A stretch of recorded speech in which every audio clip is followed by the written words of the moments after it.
அனைவருக்கும் வணக்கம். இன்றைக்கி நம்ம பார்க்க போகிறது 2018 ஒரு அமெரிக்கன் ஸ்பை த்ரில்லர் மூவியாக வெளியான ரெட் ஸ்பேரோ அப்படின்ற படத்தை பற்றி பார்க்க போகிறோம். இந்த படத்தினுடைய கதை என்னன்னு பார்க்குறதுக்கு முன்னாடி என்னுடைய சேனல் இது வரைக்கும் சப்ஸ்கிரைப் பண்ணாதவங்க சப்ஸ்கிரைப் பண்ணுங்கள், லைக் கமெண்ட் ஷேர் பண்ணுங்கள். வாங்க இந்த படத்தினுடைய கதை என்னன்னு பார்ப்போம். ஃபஸ்ட்டு சீனில் ரஷ்யாவில் இருக்கிற ஒரு பார்க்கில் ஒரு அமெரிக்கன் சிஏஏ இன்டெலிஜென்ட் ஆஃபீஸரும் ஒரு ரஷ்யனும் மீட் பண்ணுறாங்க. மீட் பண்ணி ஏதோ அவங்களுக்குள்ள ரகசியத்தை பரிமாறும்போது எதிர்பாராத விதமாக அங்கே வர ஒரு பெட்ரோல் வண்டியை பார்த்துட்டு ரெண்டு பேரும் பிரிஞ்சிடுறாங்க. இப்படி பிரியும் போது இந்த ரஷ்யன் போலீஸ்கிட்ட மாட்டிக்கூடாது அப்படின்றது இந்த அமெரிக்கனுடைய விருப்பம். அதனால் அந்த போலீஸை திசை திருப்புறதுக்காக இவன் சும்மா துப்பாக்கி எடுத்து இந்த அமெரிக்கன் சுட ஆரம்பிக்கிறான். தரையை பார்த்து அப்படியே சுடுறான். இதை பார்த்துட்டோன்னா ரஷ்யன் போலீஸ் என்ன பண்ணுது, இந்த அமெரிக்கனை திருத்திட்டு வருது. அந்த சந்தர்ப்பத்தில் இவன் கூட பேசியிருந்த அந்த ரஷ்யன் என்ன பண்ணுறான், மொல்லமாக அப்படியே போயிடுறான். இவனை திருத்தின்னு வர போலீஸ்கிட்ட தப்பிக்கிறதுக்கு இவன் அமெரிக்கன் என்ன பண்ணுறான், அங்கேருந்து அப்படியே ஓடி கடைசியில் என்ன பண்ணுறான், ரஷ்யாவில் இருக்கிற அந்த அமெரிக்கன் எம்பசியில் உள்ளே பூந்துடுறான். ஒரு அமெரிக்கன் எம்பசிக்குள்ளே பூந்துட்டா ரஷ்யாவில் ஒன்றும் பண்ண முடியாது இல்லையா. அவன் உள்ளே போயிட்டு அப்புறம் அவனை சேவ் பண்ணிடுறாங்க. சேஃபாக என்ன பண்ணிடுறான், அவன் அங்கேருந்து அவங்ககிட்ட இருக்கிற டிப்ளமேட்டு பாஸ்போர்ட் வழியாக அவன் அமெரிக்காவுக்கு போயிடுறான்.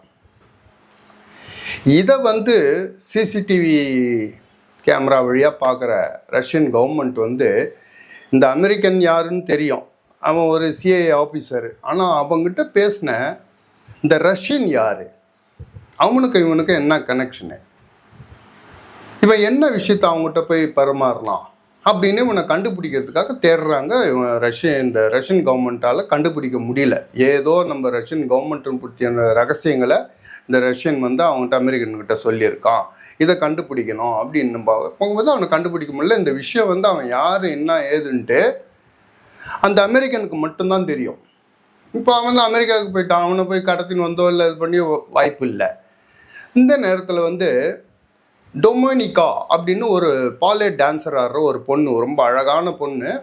அவள் ஸ்டேஜில் அந்த டான்ஸ் ஆடிக்கணுங்கும்போது ஒரு ஆக்சிடெண்ட்டில் என்ன பண்ணுறா, கீழே கால் உடஞ்சி போகுது.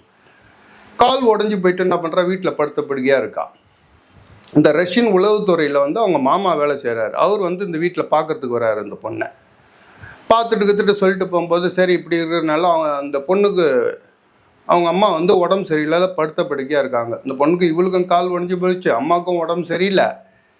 இந்த மாதிரி சூழ்நிலையில் இவன் என்ன பண்ணுறான், சரி கால் ஓரளவு நடக்கிற முன்னோடு இது என்னை பாரு அப்படின்றான். இவன் ஒரு நாள் போய் அவங்க மாமாவை பார்க்குறான். பார்க்கும்போது அவன் ரஷ்யன் போலீஸ் அந்த உளவுத்துறையில் இருக்கிறவன். சரி இப்போ இந்த மாதிரி சூழ்நிலை இருக்குது, நீ இனிமேல் டான்ஸுங்கெல்லாம் இது பண்ண முடியாது, உன்னுடைய அப்பார்ட்மெண்ட்டு சேஃபாக இருக்கணும், அதை விட்டு உனக்கு வீடு வாசல் அப்படின்னு சொல்லிட்டு இனி நீ லைஃப்பில் செட்டில் ஆகணும், உங்கள் அம்மாவுக்கு ஒரு நல்ல ஹாஸ்பிட்டலில் வச்சு பார்க்கணும், இப்படிலாம் இருக்குது சூழ்நிலை அப்படின்னு சொல்லிட்டு நீ எனக்கு ஒரு ஹெல்ப் பண்ணணும், நான் சொல்கிற வேலை ஒன்று செய்கிறியா அப்படின்னு கேட்குறான். அப்போ அதெல்லாம் நான் இந்த போலீஸ் இதெல்லாம் நான் எனக்கு தலையிட வேணாம் அப்படின்னு. இல்லை நீ இப்போ இருக்கிற சூழ்நிலையில் இது ஒன்றும் பெரிய விஷயம்லாம் கிடையாது, நாங்கள் உன் பின்னாடியே இருப்போம், ஒரே ஒரு விஷயம் அப்படின்னு சொல்லி ஒரு ரஷ்யன் கேங்ஸ்டர் ஒருத்தர் இருப்பான். அவன் பயங்கரமான ஆள். அவன் உன்னுடைய டான்ஸ் எல்லாம் பார்ப்பான். நீ உன்னுடைய அழகை வச்சு அவனை மயக்கி அவங்ககிட்ட பேசி அவனை எப்படியாவது அவங்ககிட்ட இருக்கிற ஃபோனில் இருக்கிற மெசேஜை நீங்கள் எங்களுக்கு எப்படியாவது எடுத்துகிட்டு தரணும், நீ எதை பற்றியும் கவலைப்படாத, நாங்கள் சுற்றி உன்னை வாட்ச் பண்ணிக்கினே தான் இருப்போம், அதை மீறி ஏதாவது ஆபத்துனா உன்னை காப்பாற்றிடுவோம் அப்படின்னு சொல்கிறாங்க. சரி இவ சின்ன விஷயம் தானே சொல்கிறாரு அப்படின்னு சொல்லிட்டு இவ்வளோ என்ன பண்ணுறான், அவனை போய் அந்த ரஷ்யன் கேங்ஸ்டர்கிட்ட பேசி அவன் என்ன பண்ணுறான், அவளை பெட்ரூம் கூட்டின்னு போயிடுறான்.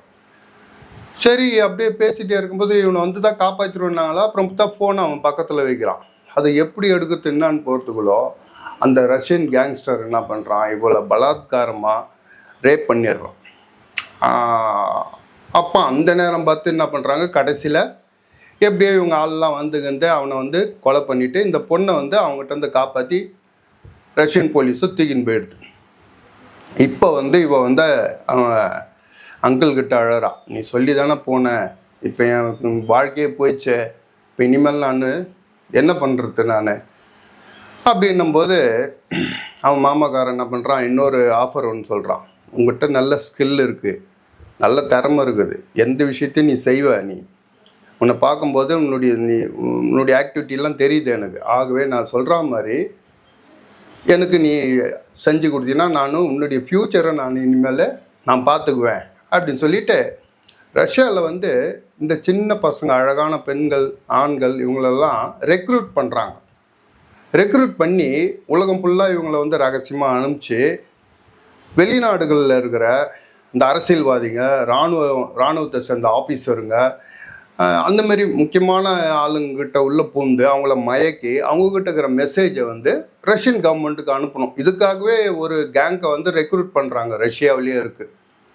அந்த ஸ்கூலில் உன்னை நான் சேர்த்து விட்றேன் அப்படின்னு சொல்லிட்டு இந்த டொமினிக்காவை அந்த ஸ்கூலில் சேர்த்து விட்றான். அது மோசமான இடம் அது. சரின்னு அந்த ட்ரைனிங்கை முடிச்சுட்டு வெளியில் வந்தோடனே தான் இந்த அங்கிள் சொல்கிறான், ஒரு முக்கியமான இது ஒன்று இருக்குது. இதுமாரி ரஷ்யாவில் ஒரு பிரச்சனை ஒன்று நடந்தது. ஒரு அமெரிக்கனும் ஒரு ரஷ்யனும் பேசுனாங்க. அந்த அமெரிக்கன் அங்கே ஓடி போயிட்டான். இந்த ரஷ்யன் இங்கே ரஷ்யாவுள்ள தான் இருக்கிறான். அவன் யாருன்னு எங்களுக்கு தெரியல. இந்த அமெரிக்கனுக்கு மட்டும்தான் தெரியும். அவன் பேர் நாஷ். அவன் சிஏஏ இன்டெலிஜென்ட் ஆஃபீஸரு. இப்போ இந்த இடத்துல அவன் இருக்கான். நீ எப்படியாவது அவங்ககிட்ட போய் பேசி அவனை மயக்கி அவங்ககிட்ட பேசினா அந்த ரஷ்யன் யார் அப்படின்னு கண்டுபிடிச்சி எங்களுக்கு சொல்லணும். அதுக்கு உன்னுடைய ஹெல்ப்பு தேவை. நீ பண்ணினா நீ எதை பற்றி கவலைப்படாத. உங்கள் அம்மா ஹாஸ்பிட்டல் செல்வா, அது இதெல்லாம் உங்கள் ஃப்யூச்சர்லாம் நான் பார்த்துக்கிறேன். நீ பயப்படாதப்போ உன்னை ரஷ்யன் கவர்மெண்ட்டு பார்த்துக்கிட்டே இருக்கோம். நீ எதுவும் கவலைப்படாத அப்படின்னு சொல்கிறான். இப்போது இவளுடைய லைஃப்பை இனிமேல் இந்த வேலையை பார்த்தா தான் வேறு வழி இல்லை. நம்ம பாட்டுன்னு கம்முன்னு எங்கேயோ ஒரு இதில் இருந்தோம். இவன் நம்மளை கொண்டாந்து இந்த மாதிரியான இடத்துல நம்மளை தள்ளி விட்டான். இதிலேருந்து நம்ம வெளியில் வரத்துக்கும் வாய்ப்பு இல்லை அப்படின்னு சொல்லிட்டு அவங்க அங்கிள் மேலே பயங்கர கோவத்தில் சரி நான் அதை செஞ்சு முடிக்கிறேன் அப்படின்னு சொல்லிட்டு இந்த காரியத்தில் இறங்குறவ இந்த அமெரிக்கன் ஆஃபீஸர் நாஷ்ன்றவனை பார்த்து அவங்ககிட்ட இருக்கிற விஷயத்தை கேதர் பண்ணி அதை ரஷ்யன் கவர்மெண்ட்டுக்கு சொன்னாலா, இந்த அங்கிள் மேலே இருக்கிற கோவத்தை இவ எப்படி தீர்த்துக்கிட்டா அப்படின்றது தான் இந்த படத்தினுடைய கதை. இது 2013 வெளிவந்த ஒரு நாவலை அடிப்படையாக வச்சு ஃப்ரான்சிஸ் லாரன்ஸ் அப்படின்றவர் இந்த படத்தை டைரக்ஷன் பண்ணியிருக்காரு. இந்த படத்தில் ஜெனிஃபர் லாரன்ஸ் அப்படின்ற ஒரு பெண் தான் ஆக்ட்ரஸ் இந்த ரெட் ஸ்பேரோ அப்படின்ற கேரக்டரில் அந்த பொண்ணை நடிச்சிருக்காங்க. இந்த படத்தில் பெரிய ஹைலைட்டை இந்த ஜெனிஃபர் லாரன்ஸனுடைய ஆக்டிங் தான். அவங்க இந்த படத்துக்காக தன் உடல், பொருள், ஆபி அத்தனையும் கொடுத்துருக்குறாங்க அப்படின்னு தான் சொல்லணும். நீங்கள் அந்த படத்தை பார்த்தாலே தெரியும் உங்களுக்கு. இந்த படத்தில் நடிக்கிறதுக்காக இவங்களுக்கு $15-20 மில்லியன் சம்பளமாக கொடுத்துருக்குறாங்களாம். $151 மில்லியன் உலகம் ஃபுல்லாக பாக்ஸ் ஆஃபீஸு சக்ஸஸ் பண்ணியிருக்குது.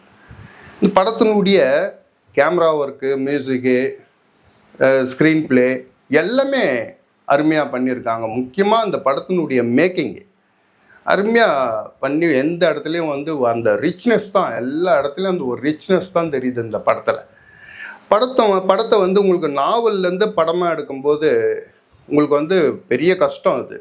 அதனாலேயே இந்த படம் ஸ்க்ரீன் ப்ளே உங்களுக்கு புல்லட் மாதிரிலாம் ஸ்பீடாலாம் போகாது. ஸ்க்ரீன் ப்ளே நிறுத்தி நிதானிச்சு தான் கதை சொல்லுவாங்க. காரணம் என்னென்னா, ஒரு உலகத்தில் இருக்கிற எல்லா அந்த உளவு நாடுகளும் மற்ற நாடுகளில் போயிட்டு எப்படி உளவு வேலை பார்க்குறாங்க, அவங்களுடைய ஆப்ரேஷன்லாம் எப்படி பண்ணுறாங்க அப்படின்னுறது இவங்க நுணுக்கமாக இந்த படத்தில் ஒரு விஷயத்துமா சொல்லிகிட்டே போகிறாங்க. இந்த படத்தினுடைய முக்கியமான இதுவே இந்த கதை உங்களுக்கு உளவுத்துறையை பற்றின பக்காவான மேட்ருங்க இருக்கிறதுனால ஒரு திருப்திகரமான ஒரு ஸ்பை மூவியை பார்த்த திருப்தி நம்மளுக்கு கண்டிப்பாக ஏற்படும். முக்கியமாக இந்த படத்தினுடைய கிளைமேக்ஸ் நம்மளுக்கு ஒரு தூக்கி வாரி போடும். இந்த படத்தினுடைய கிளைமேக்ஸ் அது இல்லாமல் இந்த படத்தில் ஏ சர்டிஃபிகேட் படம், இது குடும்பத்தோடு பார்க்க முடியாது. இந்த படம் டிஸ்னி ஹாட் ஸ்டாரில் இருக்குது, நீங்கள் பார்த்து ரசிக்கலாம். அதுக்கப்புறம் நம்ம அடுத்த வீடியோவில் பார்ப்போம். Good bye.